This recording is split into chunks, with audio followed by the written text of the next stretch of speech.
So after you just seen all of the money shots, I'm gonna ask you guys, come on in, let's go over these ingredients, right? So as you can see, look, I got ingredients separated like how I'm gonna use them. This is what makes cooking easy for me. And I believe it'll do the same thing for you guys too. So I have these ingredients over here on this side. Then we come on over here. Look, I got these ingredients over here. This is what I'm gonna use to make that gravy. And then I don't wanna like neglect my mushrooms. I got their mushrooms, folks. That's here. And then in the back, look, this is a real small bag, but look, this is just 1 pound, that 80-20, ground beef. Hey, with that being said, let me just say this. Don't forget, as always, the full ingredient list will be down in the description box below. Now, let's get it. So now I just went ahead and opened up my package. We're gonna add our, our ground beef, which I've already done. Breadcrumbs, oregano, a little Dijon mustard. Now look, we wanna get all of this off. Even though we got it all out of there, the ultimate goal is to get it all inside of there, right? And then here we got ketchup. Use your favorite ketchup. And I want you guys to let me know down in the comment section below, what's your favorite brand? Do you guys like Hunt's or do you like Heinz?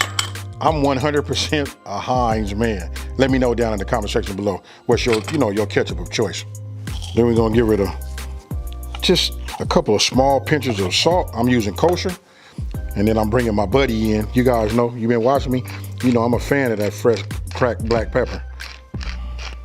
And then last but not least, my buddy, the egg.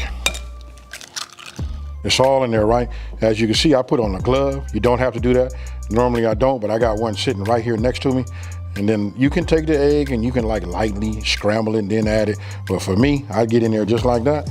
And then I just let my hands and this ground beef and then breadcrumbs and everything else, you know what I mean?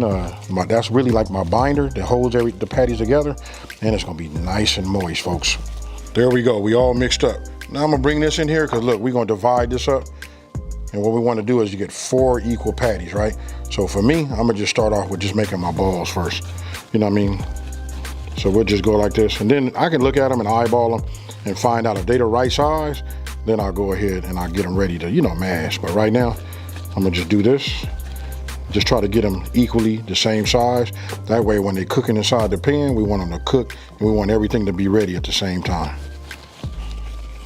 Let me go ahead and set my flame. I want a medium-high flame, right? That's done. Take my olive oil, just put a little bit in here. I know you guys can take a look at this pan right here. Look, this is made by Hexclad. You really don't have to put that down there, especially if you want to get a little bit of the fond, but nothing sticks to the pan. But for everybody, if you don't have it, you know what, just a little olive oil will do. You know what I mean? I'll just move this around. You want this to pick up a little heat too. And remember, look, I'm using a medium-high flame. I'll take this and I'm just gonna smash it. And look, we're not making smash burgers. I'm gonna show you. You just want it. Actually, that's kind of nice right there. That's it. Look at the thickness.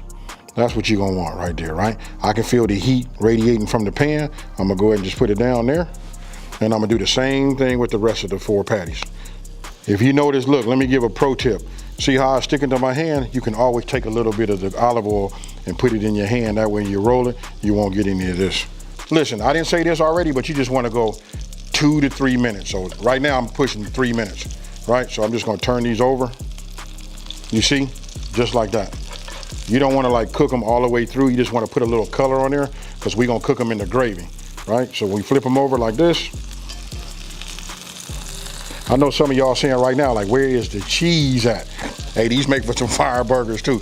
Hey, with that being said, we're gonna go another 3 minutes on this side, then I'm gonna remove them, and then I'm gonna show you the next step. Okay, so look, it's been 3 minutes. I'm not even gonna look underneath the bottom. I'm just gonna take these, and what I did was I got a napkin right here just so we can absorb just a little bit of that grease that's gonna be on the bottom of it, right? I can tell you right now though, this smells incredible. You wanna talk about building flavor? This right here is the base to making a great gravy. Check this out. I start off on a medium low, right? So we're gonna go ahead, just add this because we wanna go ahead and let our butter, melt. All of that right there is a whole lot of flavor. Now we're gonna introduce our flour, right? So you've been following me for a minute. I love to tell everybody, you add everything in increments, just like you see. We done cooked a lot of that flour out. That flour taste is gone. You know what I mean? Look at that right there, folks. You see that? That's what we want. And you can see some of the dark pieces. Look, that's that burger. I promise you, this is what makes this dish right here like so good and make every hamburger good. It's the dark. Now, we're gonna take our beef broth, right? Now let me go ahead, before I even add that, I wanna get a medium heat under here. We're coming off a medium low, now we running with the medium, right? We'll just let it build up some heat. Now we're not cooking no roux for no gumbo. I don't need this to be super dark, right? But you can see it's got a little color to it because of the seasoning and everything. And then of course we finna introduce some, beef broth and then that W sauce. I know you guys are gonna ask me down at the bottom, down in the comment section below, what is that W sauce? But now I'm gonna start introducing my beef broth. Just a little bit at a time, just like this. And then look, you see how it starts to thicken up real quick? I just wanna keep it going, just like this. Keep that whisk moving. Or if you guys using a wooden spoon, you wanna keep that going. You know what I mean? It's all in the elbow. It's in your elbow and what? That's right, it's in your wrist. If you guys hadn't had a chance, I want you guys to look up at the top, click on one of them icons, and that'll show you how to make this gravy. But right here, this will give you this is a good one too. After you got everything incorporated after your beef broth, and you got a nice, smooth blend. Look, I'm not trying to let it thicken up right now, right? So now we got just a few more ingredients left. So I'm gonna go ahead and start with my ketchup, and I'm gonna just add this. And remember, I tell you guys, having the right tool for the job, you saw I just hit that in there, and then look how clean that is. That way, if it calls for 1 tablespoon, 2 tablespoons, or 1/8 of a tablespoon, you're able to get everything out and put in there. I know it, for the people that know how to cook, I know that sounds crazy that I'm saying that, but look, this is for everybody that don't know, It's just time to level up our game, learn to cook right. Now for the W sauce, gotta add that. And I can tell you this right now, if you ain't got W sauce, you better get some real quick. Cause listen, it's that time of the year when I add W sauce to just about all of my dishes. All right, so now we use that whisk again, or if you guys are using that wooden spoon, that works too. And look at that right there. Now, I want you guys to let me know this. Even though, you guys, listen, I do appreciate you coming back. You guys leave comments, and I'm very, very grateful for that. But I want you guys to let me know, what do you think about the aromatic once you hit it with these last 3 ingredients right here? When you hit that in there, if that don't make you want to jump up and kick yourself in the back, I don't know what will, folks. And it's starting to thicken up just a little bit. Look, when you cook with the right heat and it's not too much, you got time to talk, film, and teach. Not for real. Hey, but look, you can just see it's all coming together, right? So, I'm liking this. Now we getting ready to add our mushrooms. Okay, so now we're gonna go with the mushrooms, right? Let me just show you guys the mushrooms. These look like they're a little thick, right? If you can, get yourself some whole mushrooms and then cut them down to the thickness that you like. But for me, I like mushrooms, so really I can just take them like this and just start adding them. Just some of these, I'll just, break them down like that. And then some I like to keep to look like, mushrooms. Now that's up to you guys how many mushrooms you put in here. I can put this whole thing in there because, again, I like that. You can see it's already starting to simmer. I'm gonna add a top to this. This is nice, and I like the thickness of my gravy right now. Needs to go just a little bit further, but I'm gonna say we're gonna let it stay like this before I add the patties for about 5 to 7 minutes. And after that, we add the patties. Once you get your tools, look, you see me doing right here, I'm checking this. This is not even hot like that. So I'm gonna go ahead, break it away from myself. I'm gonna go ahead and get my whisk. You can see it was on a nice simmer. And I'm loving this right here. Now, what you guys didn't see off camera, it had thickened up a little bit more than I would have liked it to, right? So what I did was, I just took some beef stock and I just added it to it and just let it continue. Now, I can leave this top off like this and let this cook. We'll take these, been keeping these nice and warm. We got this right here, this gravy that's calling for it. Now we just go ahead and introduce these, to it, just like that. This is real simple. It's big on flavor, and I promise you, your family will be asking you this for some more, probably the same week that you make this. Now, what you want to do is you want to go ahead and get yourself a spoon and just start spooning this over the top. Now, normally, I tell everybody, listen, if you're using non-stick, pots and pans, stuff like that, you don't want to use no metal utensils. But one of the things that drawn me to these hex-clad, pots and pans, is the fact that you can use metal. And listen, you can hear it. Nothing, listen, they guarantee, and I believe it. You know what I mean? All I can tell you is, if I can only ever use these for the rest of my life, so be it. Now, we're gonna let this continue to thicken up like this and cook, let these mushrooms get even softer. And we just wanna make sure these are coated. I'm gonna put the lid back on, and then what we're gonna do is we're gonna go for another, probably about 10 minutes. Then I'm gonna put these on a plate, and check this out, folks. I'm hungry as a wildebeest right now, and we finna eat. Okay, folks, so look, it's been 10 minutes. Actually, it's been about 12 minutes. I'm gonna go ahead and break this away from myself.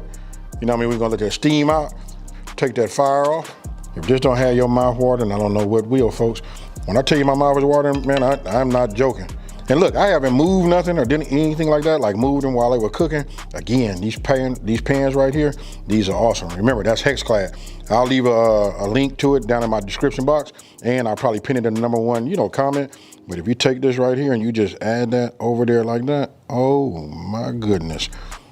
Now, I told you guys I'd love to have, mushrooms. And I want you guys to let me know down in the comment section below. I know you're gonna say right now, only thing is missing is them onions, but you gotta trust the process on this one right here. The food right here is good. And one more thing I'm gonna say, listen, I didn't add a whole lot of salt to this because I'm watching my salt intake, and this is very, very good the way it is. If you want to go ahead and do that, I suggest you guys to taste it, and if you think it needs some salt, you add it, but leave it up to the individual person. Hey, with that being said, I feel like I'm rambling. Let me get a fork, and I'm finna eat, folks. Now look, before I hit it, you can see my peas, they naked. You know I got to do it. I got to do it, folks. And I can tell you this, I didn't really put nothing in there, so I got to come over the top, with my kosher. Just a little bit. That's just enough to wake up the peas, right? Now, take a look right here. I just want to hopefully I can capture just how moist it is right here, right? You can see how soft it is, but look, if you look right here, look at how that is break right there. Ooh-wee, I'm trying to do it as slow as possible. But this right here, Hey, I don't even want to talk no more. I'm gonna go ahead and get myself a little bit of this mashed potato. You know this how y'all eat it too. You see that right there? Cheers, folks. This right here is fire, folks. Some of you guys call this what? Hamburger steak, Salisbury steak. I don't call it what you want to call it. Hey, you guys can look right down here on this plate and you can see I've been getting it in, right? Hey, look, super good. You know what I mean? I control the sodium. You guys control the sodium. You know what I mean? For those of us that's watching our sodium intake, even the beef broth, that was a low sodium version of that. I try to cook that way. If you guys try it and you keep cooking that way if you give me 30 days, I promise you, your palate will change, and then you'll be able to just take a dash of salt and you'll be able to taste it. That way we don't have to over salt it. Hey, all I can tell you guys is trust the process. Let me know all the questions that I asked inside of this video. Let me know down in the description box below. And again, I keep looking down at this right here because look, I ain't had enough, folks. I'm still ready to eat. Hey, with that being said, listen, if you're new to my channel, let me take this time to say, hey, thank you for watching this video. Don't forget to like, smash that subscribe button, and tell everybody out there, listen, it's a channel out here that's simplifying these recipes and taking the mystery out of cooking. And guess what, folks? I'm about to eat some more, and you know what I'm about to say. I'm out. Peace.